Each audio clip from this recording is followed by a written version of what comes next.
Welcome, fellow confidence crusaders, neuro nerds, and success equalizers. This is your podcast, Real Confidence. I'm your host, Alyssa DeVere, and I'll be sharing a bit of basic brain science, some surprising social secrets, and a touch of tough love. Why? Because I believe confidence is everyone's fundamental right and choice. So let's get to it. For years, I would have this somewhat running joke with my husband that when I would leave a dirty dish in the sink, he would get mad at me. He would really kind of come down and like, what are you, lazy? Why can't you do your own dishes? But of course, he would wind up doing them himself because that's his personality type, to get it cleaned and out of the way. And I used to say to him, what are you worried that the dish is going to walk away? It's not going to be there when you come back. Just leave it. I'll do it later. And we had this potentially significant clash between us for many years. You know, I joke about it now. And of course, we both kind of met in the middle. I'm a little bit better for sure about doing my own dishes, but at the same time, he doesn't get as mad and maybe breathes a little harder when he sees a dirty dish in the sink, whether it's mine or one of the kids. But I suspect you're listening and you have some equal situation where maybe somebody, maybe it's you, do other people's laundry, or you're doing the homework for your kids, or you get aggravated when somebody just doesn't pick up something or doesn't do something that you expect them to do. And so instead of asking them to do it courteously, politely, so to speak, you get mad and maybe you do it yourself and get even madder that you're doing it. On the flip side, my husband, who is a wonderful human, has also over the years learned to let me vent.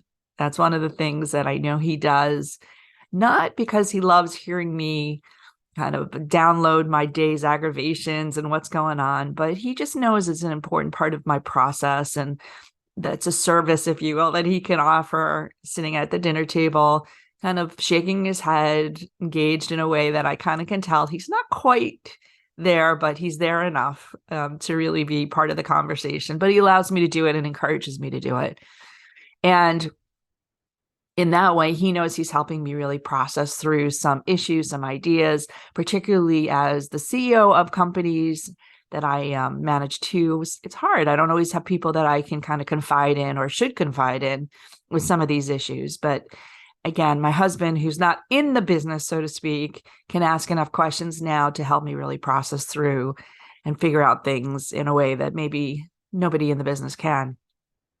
Now, whether we're talking about the dirty dishes or dishing about the dirt of the day, I think he in particular, maybe again, you do this for other people or somebody does these things for you. They're both well-intentioned efforts to do the dishes, to listen to you vent. They want to be helpful. You want to be supportive of the person who needs that help, right? But there are very different motives why we do one versus the other. When we do somebody else's dishes, so to speak, metaphorically, we are really not teaching them or helping them learn to do it for themselves. Now, I know it sounds almost ridiculous, like, of course, somebody else can learn how to do a dish and all that, but you are also putting your own rules, your parameters, your needs as the lesson, as opposed to helping somebody else figure out that on their own. And so we are not empowering those people. We are actually controlling those people. We're not teaching or telling. And so I'm going to label these two different enabling acts, if you will, these enabling results, one as the coaching enabler and the other as the controlling enabler. So let's start with the controlling enabler because it's a little juicier. And I think in many cases, again, we have good intention. Maybe we really think we're doing a good thing, but in reality, we're doing some pretty horrible things. So what we are assuming is that there is a right way or wrong way in this scenario. When we say to somebody, you need to do the dishes and they don't do it. And then we decide to do them ourselves the next time because we can't be bothered, because we know in our heads that we want to have clean dishes. We don't want dirty dishes in the sink, and it bothers us.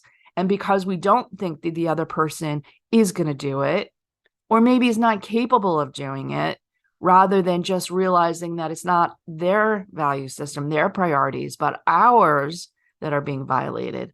So we can't be bothered to tell them again. We can't be bothered to teach them. We can't be bothered in any way, shape, or form to be aggravated about it again. So we just do the dishes. We just do the homework. We just do the laundry.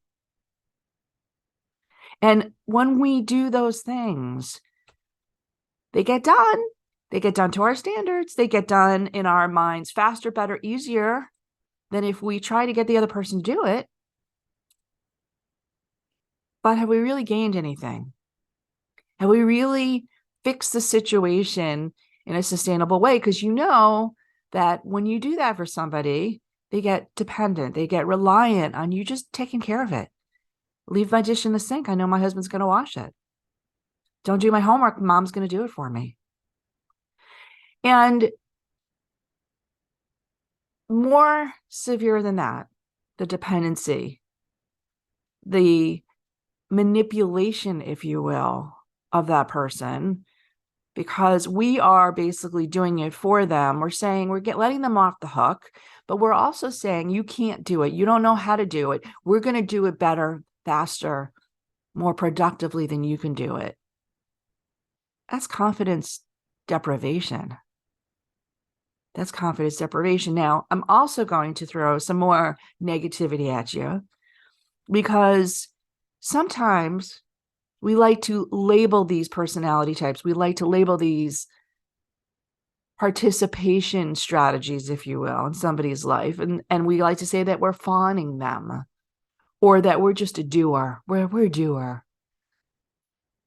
But in reality, not only are we controlling, are we being imposing on someone else's life, our kids, our spouses, our partners, our friends, whoever it might be, but in reality, we're lazy. We're lazy. We can't be bothered to teach them, to have the patience to really explain to them why it's so important to us that this thing gets done. Now, having a dirty dish in the sink, which is a silly but very powerful example here, it bothers my husband.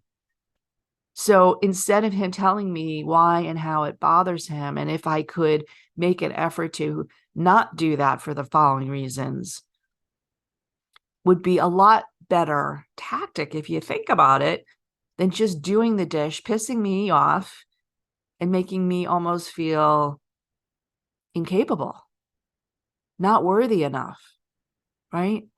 And unfortunately, the receiver of that may take advantage of it too, right? Because I know I can get a rise out of him. I know I can get mom to do my stuff if I just don't do it, right? So it is not a good enabling controller, enabler. Not good, not good. In fact, I want you to watch yourself for the following phrase. Came up the other day in my own household, and it stops me in my tracks when people say this, which is, if I were you, I would. If I were you, I would. You're not me. And if you would do that, then just bloody do it, right? It is that invitation to be a controller, enabler. So watch for that phrase. But I want to flip over to what I would consider the much better type of enabling, which is what I'm calling the coaching or the coach enabler. And in this case, you, again, have good intention. You want to help others, but instead of doing it for them, your primary motive is to be a thought partner. A thought partner. Not even a do partner, a thought partner.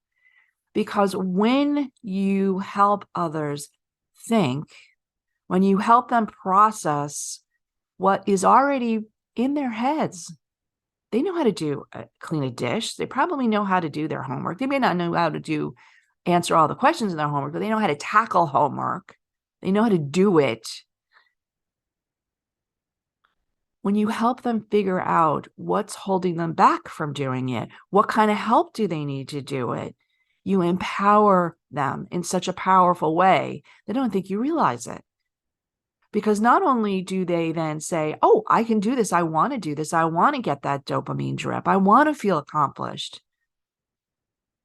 But you build that muscle in their brain so that next time they face a challenge, they have the ability to figure out how to get over it themselves. They don't have that dependency. Now, that cognitive muscle, that ability to see a problem, to recognize something that's freaking them out, that's fearing them, or otherwise they just know is something they don't want to do, and be able to say, how can I get this done? That's the gift of confidence. And there is no greater gift. But when you do something for somebody in a way that is at your standards, in your time frame, in your value system, and you don't let them do it, that you don't let them figure it out, you encourage their dependency, I want you to think about this. You are literally stealing their confidence. So how do you act like a coach? How do you build confidence? How do you help somebody make better decisions? I'm going to teach you how to do that. And I'm hoping that this is one of the greatest gifts, because if I can give you a way to enable other people in a coaching way, you can give the gift of confidence to them, to your children, to your spouses, to your partners, to your friends, to your employees. So we're going to give one thing first. We're going to give our sponsor a little bit of love here. And in a few seconds, I'm going to come back and I'm going to teach you a light version of the coaching methodology we use at American Confidence Institute. We've been doing it for 10 years. It works. And hopefully you'll come back to hear how. This podcast was sponsored by the American Confidence Institute. ACI trains smart, hardworking people how to use basic brain science to more effectively coach themselves and others. ACI is endorsed by top universities, the Strategic HR Management Association, and International Coaching Federation. Learn more about ACI's uniquely empowering keynotes, workshops, e-classes, and coaching certification at www.americanconfidenceinstitute.com. Thank you for staying with me here, because I'm going to give you this concept and some details around how do you coach somebody to enable their confidence. Now, again, we've been doing this at ACI for over 10 years. It is a sanctioned, accredited methodology. The International Coaching Federation and the Society for HR Management both give actually continuing ed credit if you take some of our courses built around this, that teaches this. It is really, really powerful. It's designed to do everyday coaching, not the kind of thing you sit down with somebody once a week for an hour, but this is the kind that you can literally be in the kitchen making dinner, using with your kids, or over the dinner table with your spouse, or an employee, whether it's during a review or just a weekly one-on-one when you're like, hey, what's going on? And they bring up an issue. This is really, really simple, but it's extraordinarily powerful. So let me describe how it's done and a little bit why it works so well. And first and foremost, it's all about asking questions. And we do have kind of scripted ways to ask, the methodology questions, but I want to kind of give you a sense of how you can ask good questions in any situation. First and foremost, ask what's going on. Tell me, for example, if I were the coach, tell me what's bothering you. What's the issue? And let somebody just talk about it. Make sure that it's not too general. Like if they're saying, Mary is really aggravating me, the next question should be, what is Mary doing that's aggravating you? And the next question after that is, why does it aggravate you? So ask enough questions so that you literally end up at a very clear sense of what the problem is, And the problem is usually not the issue that the person came in your office or sat down at the dinner table with. That's just the excuse. And so, for example, in our practicums that we do every couple of weeks here, somebody always picks the problem is that my voice isn't getting heard. Or the problem is I don't like to present. I don't want to present anything. It makes me nervous. Those aren't the problems. That's the situation. But the problem at the core of all of them is fear. There's something you're scared of.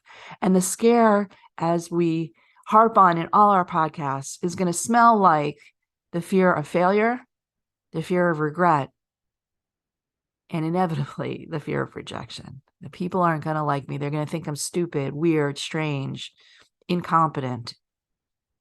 And that fear, when it's looked in the face, when somebody says, I'm afraid to present because people may think I'm not as smart, or I don't like what Mary does because she talks down to me and it makes me feel like I'm failing. When you see that fear clearly, then you can tackle it. Then you can figure out a way to at least mitigate it, if not remove it. So ask questions. Ask questions till you get to the point where it's very clear what the problem is, what the fear is. And then the next one is, okay, well, what do you think you could do to reduce that fear? What is something that would make that fear less scary?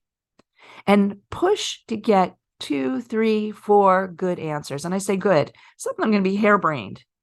Like some people will say, well, I don't like to present. Why? Because I think people are going to find out that I'm not as smart as they think they are. A little bit of imposter syndrome going on there. Or they're just not going to like me. They're going to think that I'm not like they are. Okay. So how could you mitigate that? Well, one of the ways you could do it is just not present. Say, no. Well, I have to present because it's part of my job if I want to get promoted. Okay. All right. So you have to present, and you don't want other people to think that you're not smart. So what are things you could do to avoid that fear? And again, here's the key. Keep asking questions. Parents, consultants, managers, we're all put in the position of we're supposed to be giving advice. But when you're a coach, your job, and it's hard, is to let the other person determine the right answer. So keep asking questions. If you're about to say, well, what about this? Or again, if I were you, I would. Stop. Ask the questions. What's another way that you could tackle that fear? And you're going to hear some crazy answers. I've heard them all. Let me tell you, I've heard them all.